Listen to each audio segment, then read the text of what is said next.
They were a race of goddesses with a beauty that no male in the galaxy could ever resist. They came to conquer with a single look, a single smile. But when they met a human, their ultimate weapon failed.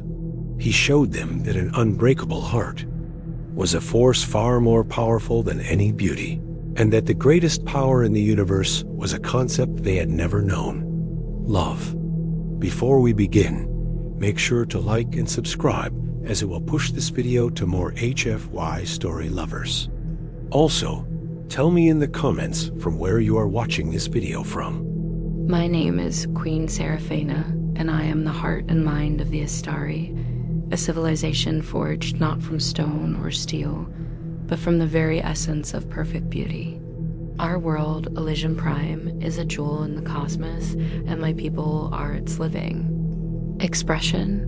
For centuries, our rule has been absolute, not through brute force or cold logic alone, but through an intrinsic, hypnotic allure that no other species can resist. We are a matriarchy of unparalleled grace and power. Our forms, our voices, the very rhythm of our movements, all are a symphony of perfection, honed over generations. We have encountered 1,000 male-dominated species in our expansion, and every one of them has fallen to our sway, their primitive minds rendered subservient by our radiance. I do not see it as manipulation. I see it as the natural order. Astari beauty is a form of power, the ultimate currency in a universe of weaker minds. Our culture, our science, our entire societal structure is built on this fundamental truth. When a species looks upon us, they do not just see beauty. They see an object of worship, a living ideal that commands their loyalty and their obedience. Our victories are not won with weapons alone, but with a single, perfectly timed gaze. And in my heart, I knew that no species, no matter how powerful, could ever break that fundamental law of the cosmos. The universe is a vast and predictable place. I have witnessed it 1,000 times, the guttural, trembling reverence of the hulking Grulak warriors, their armored bodies quaking as they kneel before the sight of my people. The gaseous Valari, creatures of pure energy and light, would dim, their auras in our presence, their very essence rendered humble by our physical splendor. The Vitar, with their jagged limbs and razor-sharp intellect, would stutter and fumble their words, their complex thoughts dissolving into a simple, breathless adoration. We have collected their tributes, their technologies, and their worlds, all freely given as a testament to our superiority. We do not demand, we inspire. We do not conquer. We are simply given. I have seen the leaders of 12 different planetary empires fall to their knees, their vaunted power crumbling in the face of my daughter's smile. It is a spectacle I never tire of, a constant validation of our core philosophy. To be looked upon by an Astari is to be completely and utterly enthralled. It is a biological certainty, a universal law of attraction that transcends all cultural and technological barriers. Every male in the known universe harbors a primitive, consuming desire for my people, a deep, illogical lust that we harvest and use to our advantage. It is not our fault that they are so weak that my daughter, Princess Kelia, is the most perfect of all. She is not just a symbol of our genetic perfection. She is its ultimate expression. Her beauty is a living weapon, a force of nature that has been meticulously honed since her birth. Her skin, a flawless, pearlescent shimmer. Her eyes, pools of a light so intense that they can render a being immobile with a single glance. Her form, a masterpiece of grace and symmetry. She has never known rejection. She has never known defiance. She has never been looked upon by a male without his immediate and complete subservience. Other species have used weapons and fleets to conquer. We have used our children. From a young age, Kelia has been trained to use her presence as a diplomatic tool. She can pacify a raging warlord with a single serene gesture. She can disarm an entire armada with a simple, serene smile. She is the final word in any negotiation, the ultimate answer to any problem. I love my daughter, of course, as a mother, loves her child, but more than that, I revere her as a living representation of our people's ultimate power. She is the final testament to our perfection, a living weapon in a universe of lesser beings.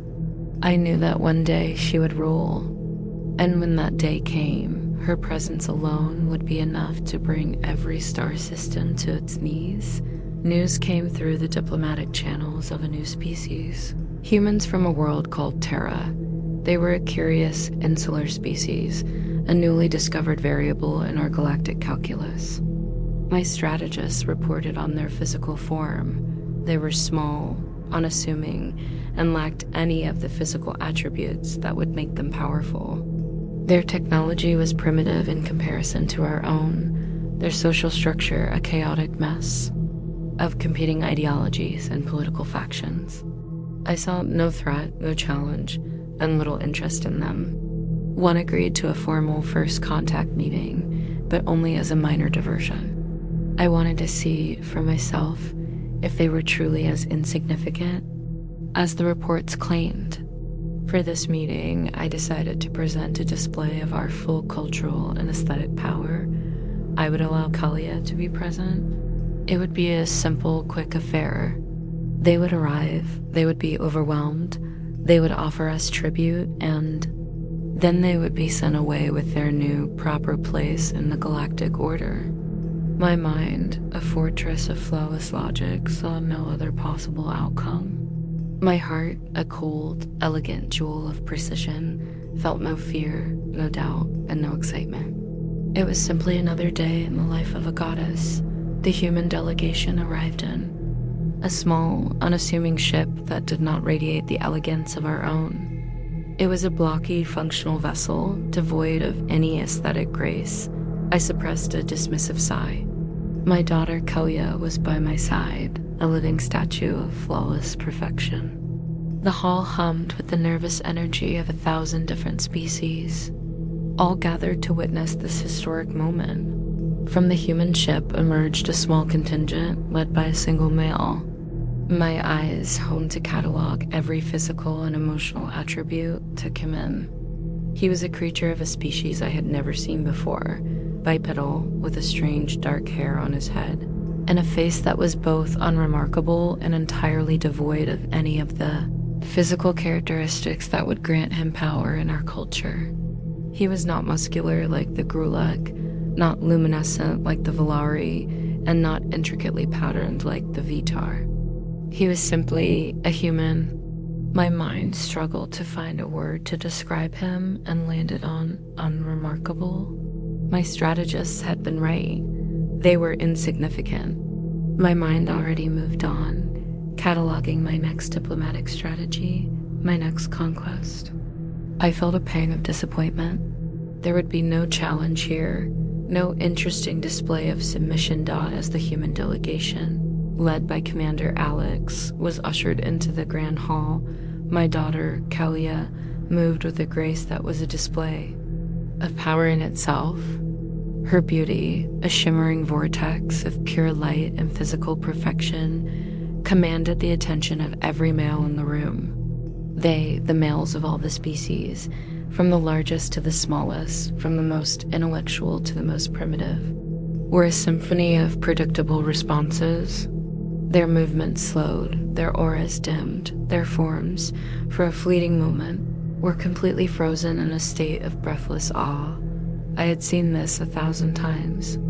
It was a biological certainty, a universal law that was more predictable than the orbit of a planet. My daughter's beauty was an anathema to their primitive minds. It was too much to process, too perfect to comprehend. The males of the universe harbored a deep, illogical lust for my people, a consuming desire that we had always used to our advantage. My daughter's presence was the final word in any diplomatic negotiation, the ultimate answer to any problem. I looked at her with a mother's pride, a ruler's satisfaction. She was a living weapon, and every male in this room was a target. My gaze, accustomed to seeing only abject reverence in the eyes of males, shifted to Commander Alex. He looked at my daughter. My processors expected the usual submissive, lustful reaction, the slack-jawed awe that I had seen 1,000 times before. He looked at her. He saw her face, her perfect form, the light of her being. I watched his eyes. His gaze was not one of lust or submission, but one of something else entirely, a deep, calm respect. But then, as her light intensified, as her presence filled the room, he did something that was, in the entire history of our species, an act of sheer, utter defiance. He lowered his gaze. His eyes, the color of the earth, looked down at the ground. A single, unyielding act that was a complete and utter shock. A gasp rippled through the hall. Not from my people, of course, for we are not given to such displays, but from the other species. But Grulag rumbled in disbelief. The Vitar-S antennae twitched in confusion. The Valari's light flickered in a pattern of pure shock. An act that was simply not possible had just occurred. A male had resisted an Astari. My mind, a fortress of flawless logic, was in a state of complete and utter confusion. I was stunned. My initial reaction was not anger, but a profound analytical curiosity. I had just witnessed an act that contradicted every law of the universe that I knew. My mind, which was supposed to be a flawless instrument of logic, was in a state of complete and utter chaos. I watched him. He did not look up. He did not flinch. He did not show any sign of fear or defiance. He was simply calm. He had lowered his gaze, not as an act of disrespect, but as an act of will. I could not process it. I could not compute it. My daughter, Kelia, for her part, simply stood there, a look of profound analytical curiosity on her face. She had never known anything but utter domination. She had never been looked at with anything but lust. And now, for the first time in her life, she had been resisted. I felt a sudden, powerful surge of fury. This was not a flaw in his species. This was an insult. A direct, unyielding insult to the very core of our being. This was an act of defiance, an act of rebellion. I knew then that I could not simply dismiss them. I had to understand them. I had to find their weakness, and then I would crush them. My mind, a fortress of flawless logic, was now a furnace of cold, calculating fury. I summoned Commander Alex to a private chamber. The human, accompanied by a single, unadorned guard, walked with a calm confidence that both infuriated and fascinated me. I was sitting on a smaller, more intimate throne, with my daughter, Kelia, standing to my right. The chamber was a testament to our power. Walls of shimmering pearl, light fixtures that pulsed with a soft, hypnotic glow, and a floor of polished obsidian that reflected our forms with flawless precision. "Commander," I began, my voice a low, elegant hum, "you have performed an act that has no precedent in our history. You looked upon my daughter, the most perfect being in the cosmos, and you lowered your gaze. I demand an explanation." I framed it as a logical query, a search for data, but in my heart, I knew it was a test. I needed to know if this was a cultural tick, a biological flaw, or a deliberate act of defiance. The human, for his part, did not flinch. He did not stutter. He simply looked at me with his calm, earth-colored eyes and waited for me to continue. The human, Commander Alex, spoke with a voice that was calm and even, a stark contrast to the thrum of power in the room. "Your Majesty," he began, his voice a low melodic hum. "I apologize if my actions caused offense. It was not my intention to be disrespectful." I suppressed a dismissive scoff. Lies. I had seen through 1,000 lies. His voice, however, held no deceit. Then what was it? I demanded, Why did you lower your gaze? He did not look at Kelia. He kept his gaze fixed on me. I am a male of my species, Your Majesty, he explained, and I am bound. I have a partner, a mate on my homeworld. I had heard the word partner before. Other species used it too. Describe a transactional relationship, a temporary alliance for procreation or power. A partner? I scoffed. A temporary alliance for procreation? You would disrespect the perfection of my daughter for a momentary transaction? He shook his head. No, Your Majesty, he replied. A partner is not a transaction, it is a bond. A permanent bond, a sacred bond. A bond that cannot be broken. Not by time, not by distance, and certainly not by ... another. His words were an intricate dance of illogical concepts. I could not process it. I could not compute it. His loyalty was not a flaw. It was a choice. A choice he had made, and a choice he was willing to defend. My daughter, Kelia, who had stood silent beside me, was utterly fascinated.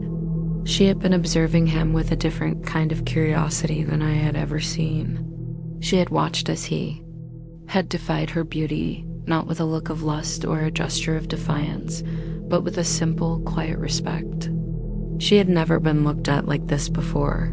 She had never been resisted. She had never been an object of anything but a male's lustful gaze. She had been a tool, a symbol, a prize to be won. And now, for the first time in her life, she was a human being in the eyes of a human. I could see the confusion in her eyes, the sheer, utter bewilderment. She had never known the power of a gaze that was not one of lust. She had never known the power of a bond that was not a transaction.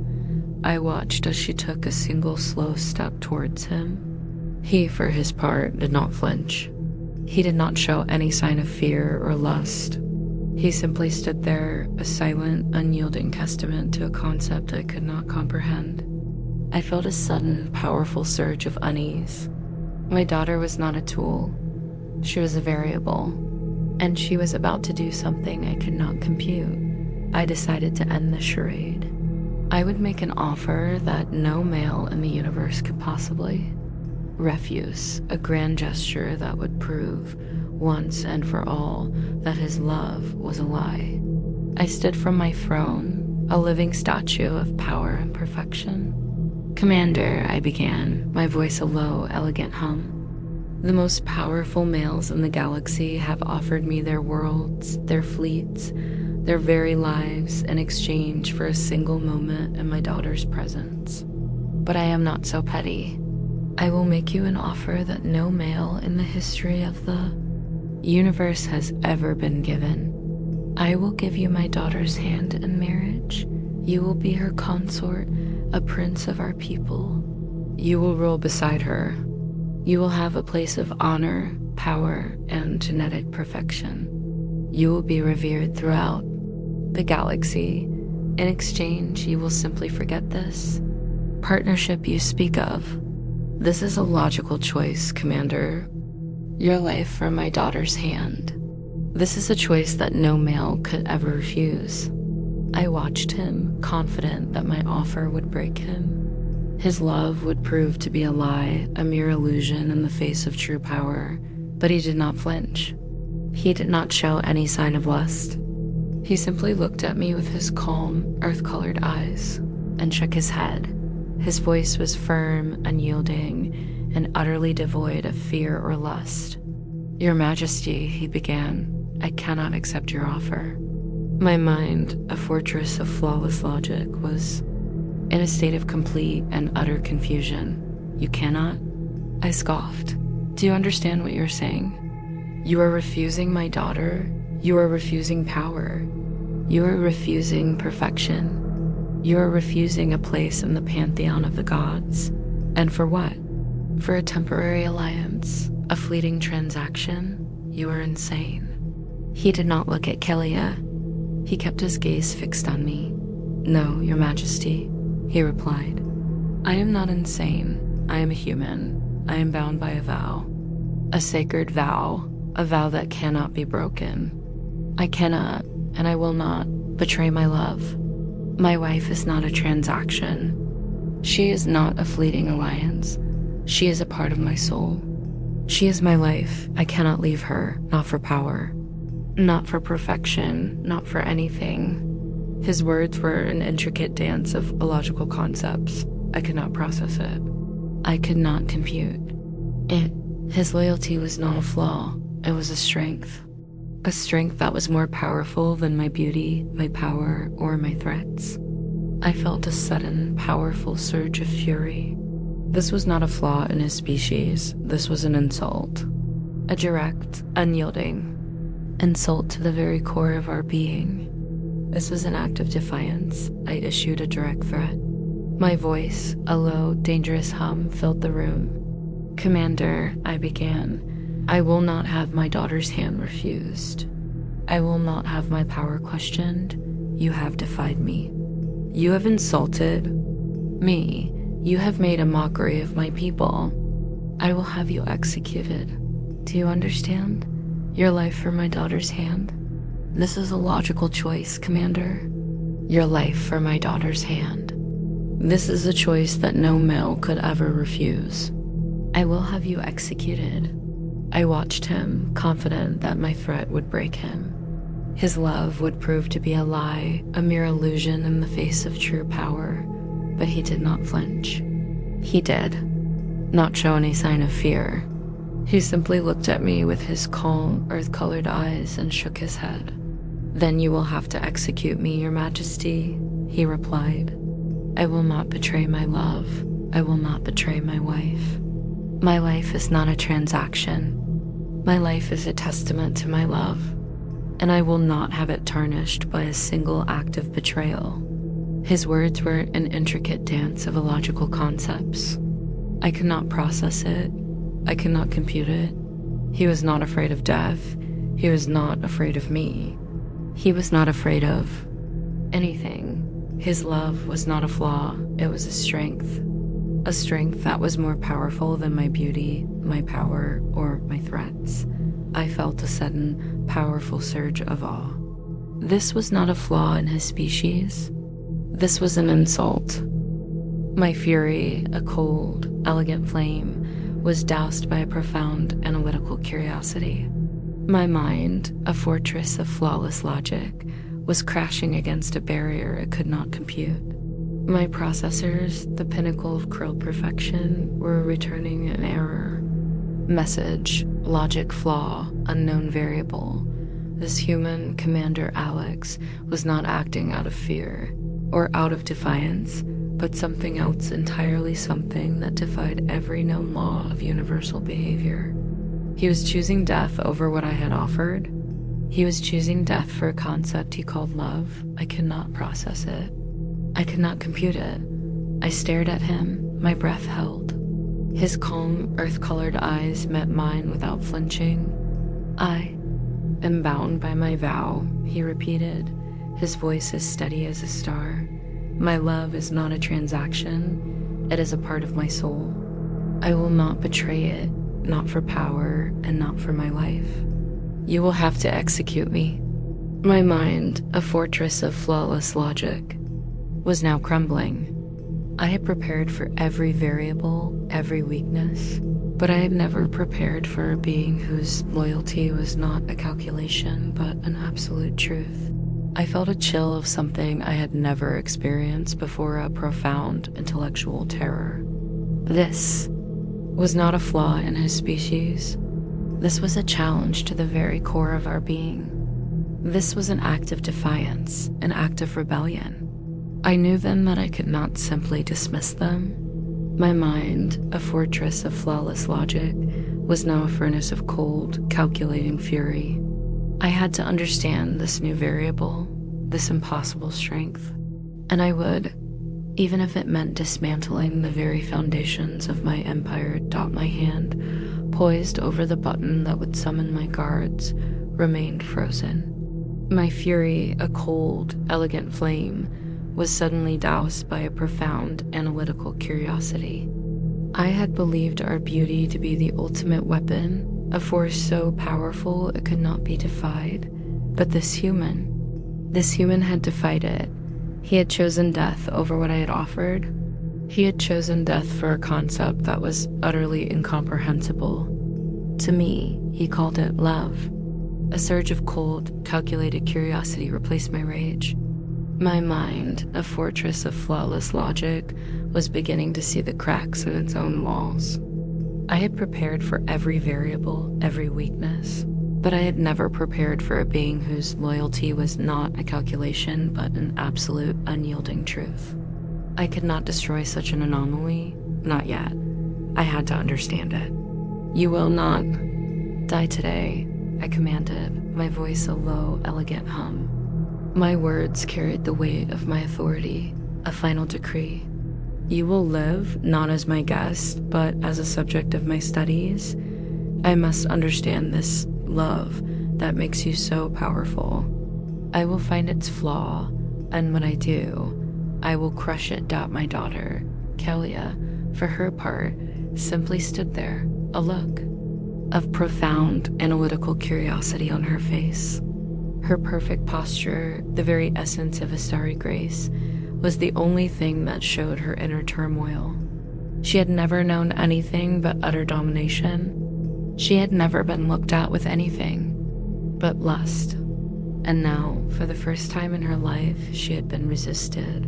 I watched as she took a single, slow step towards him. She did not move with her usual fluid grace, the kind that made males tremble and gasp. She moved with a strange, hesitant poise, as if she were approaching an unknown variable, a creature she had no data for. Her flawless, pearlescent skin, which was usually a weapon, was now just a surface. She was not a symbol of perfection. She was just a being. The human, Commander Alex, for his part, did not flinch. He did not show any sign of fear or lust. He simply stood there, a silent, unyielding testament to a concept I could not comprehend. I felt a sudden, powerful surge of unease. My daughter was not a tool. She was a variable, and she was about to do something I could not compute. I watched as my daughter, Kalia, a creature who had never known anything but utter domination, took a single slow step towards him. She had never been looked at with anything but lust, and now, for the first time in her life, she had been resisted. I felt a sudden, powerful surge of unease. My daughter was not a tool. She was a variable, and she was about to do something I could not compute. I watched as her perfect lips parted, a look of profound, analytical curiosity on her face. "Tell me," she began, her voice a soft, melodic hum that was usually a command, but was now a question. "Tell me of this partner, this female you speak of. Is she more beautiful than I am?" I held my breath. It was a question she had never had to ask. Commander Alex, for his part, did not flinch. He did not show any sign of fear or lust.